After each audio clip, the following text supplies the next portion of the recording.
Dernière vidéo normalement de la séance.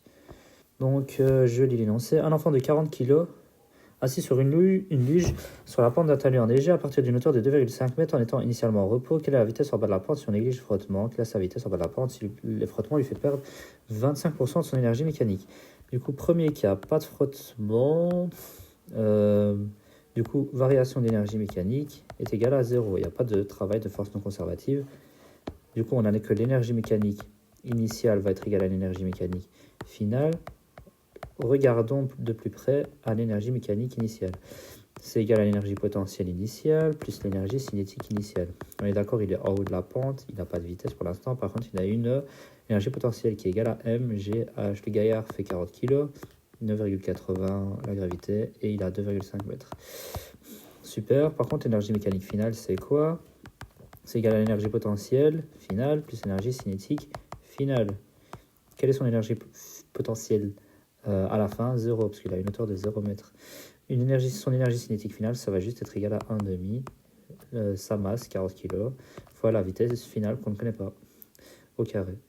On égale les deux, énergie mécanique finale et énergie mécanique initiale. Ça nous fait 40 fois 9,80 fois 2,5, qui est égal à 20. Du coup, 40 divisé par 2, ça fait 20. 20 fois VF au carré. 40 fois 9,81 fois 5, ça fait plus ou moins... ça fait... Allez, 400 fois 2,5... Oh là là, je suis nul. 400 fois 10, ça fait 4000, qu'on divise par 4, ça fait 1000. Ça fait 1000. Du coup, ça fait 1000 divisé par 20, qui est égal à la vitesse finale au carré. On prend la racine et on a donc la vitesse finale. Super. Deuxième partie de l'exercice. Quelle est sa vitesse en bas de la pente si la force de frottement lui fait perdre 25% de son énergie mécanique? Ok. Du coup, la variation d'énergie mécanique est égale au travail des forces non conservatives. Mais on dit quoi ici? Que l'énergie mécanique finale, ça va être égal, vu qu'on perd 25% d'énergie mécanique, du coup ça va être égal aux 3 quarts de l'énergie mécanique initiale. Ok. Que vaut l'énergie mécanique initiale? On vient de le calculer juste au-dessus, c'était égal à mgh. 40 fois 9,81 fois 2,5, c'était plus ou moins égal à 1000. Du coup, l'énergie mécanique initiale, c'est toujours égal à 1000. Que vaut son énergie mécanique finale? C'est égal à 1000 divisé... Allez, je ne sais plus.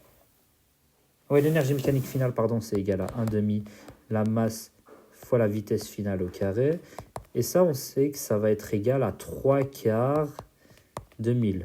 Autrement dit, 750. Du coup, on sait que le gaillard, il pèse 40 kg. Du coup, 1,5 fois 40 fois la vitesse finale au carré, qui est égal à 3 quarts de 1000, du coup 750. 40 divisé par 2, ça fait 20. Du coup, la vitesse finale, c'est égal à 750 divisé par 20. On n'oublie pas de prendre la racine. Qu'est-ce que j'ai fait ici? Oui, l'énergie mécanique finale, c'est bien égal aux 3 quarts de l'énergie mécanique initiale. L'énergie mécanique initiale, on l'avait trouvé qui c'était égal à 1000 parce que c'était égal à mgh. Je l'ai trouvé du point précédent. L'énergie mécanique finale, c'est égal uniquement à l'énergie apportée par la vitesse, puisqu'il n'a plus de hauteur. Et vous isolez, vous prenez la racine, c'est tout. Pas plus. Normalement, c'est pas trop compliqué. Si vous avez la moindre question, revenez vers moi. Je pense... Oui, voilà, l'exercice 6 est fini. Go essayer de faire l'exercice 7 assez rapidement.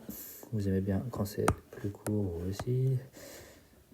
J'efface ça. Hop. Dernier exercice. Quand une force de 30 N est appliquée à un ressort, celui-ci s'allonge de 0,2 m. Ok. De combien s'allonge le ressort si on y suspend une masse de 5 kg?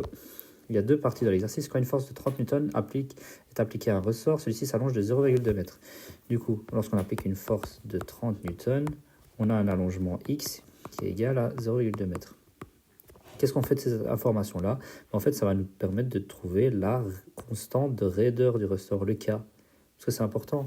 Parce que, on vous rappelle l'exercice précédent qu'on avait fait sur les ressorts, l'énergie potentielle c'était égal à 1,5 kx carré, on lui donnait directement le K. Là, ici, on ne le donnait pas, la constante de raideur. On va faire en sorte de pouvoir le calculer, parce qu'on a une formule qui est la force de rappel de ressort qui est égale à Kx.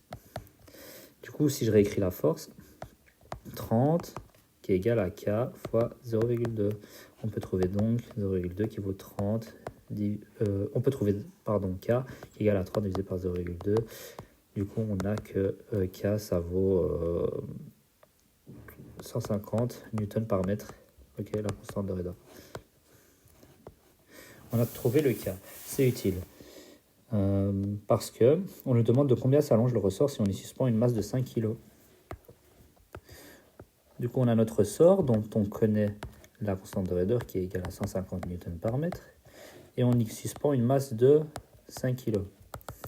On est d'accord qu'il n'est plus à sa position d'équilibre, étant donné qu'il y a une masse qui est accrochée. Du coup, on a un décalage de x. On doit trouver ce x. Comment? Avec exactement la même formule, en fait. On sait que F est égal à kx. Que vaut la force ici? Quelle force applique-t-on sur notre ressort? C'est égal à 5 fois la gravité. On est d'accord que c'est la force de... Enfin, c'est le poids. La masse, elle a un certain poids G. Du coup, F, c'est égal à G, grand G. C'est égal à la masse du ressort, enfin la masse de l'objet, 5 fois 9,80. C'est la force qui est appliquée sur le ressort, qui est égale à 150 fois x. Du coup, 5 fois 9,80, c'est plus ou moins 50. On peut diviser ça par 150, et ça, on peut trouver donc le déplacement. Le déplacement, c'est égal à 0,33 mètres, plus ou moins. Du coup, voilà cet exercice-ci. C'est un exercice avec un ressort, mais cette fois-ci, on ne donnait pas la constante de Redor. Mais on connaît la formule de force de rappel d'un ressort. Du coup, F égale à Kx. On divise F par X parce qu'on nous donne les deux. On peut trouver la constante de Redor. On peut trouver la constante de Redor. La constante de Redor va nous permettre d'appliquer la même formule, F égale à Kx, sauf que cette fois-ci, l'inconnu, c'est quoi? C'est X, tandis qu'avant, l'inconnu, c'était K. Ah oui, on nous demande la période d'oscillation de ce système. La période, c'est égal à 2pi racine de K sur M, si je dis pas de conneries. Ouais, c'est ça. Du coup, c'est 2pi, vérifiez quand même la formule, normalement c'est la bonne. 2pi racine de 150 divisé par la masse, c'est 5. Voilà, ça c'est la période, la formule. Ou alors c'est pas racine de M sur K, vérifiez. Ok, la période, c'est... Enfin, vérifiez. Normalement, c'est une bête application de formule. On va l'expliquer. Voilà, la moindre question, vous revenez vers moi, comme d'habitude.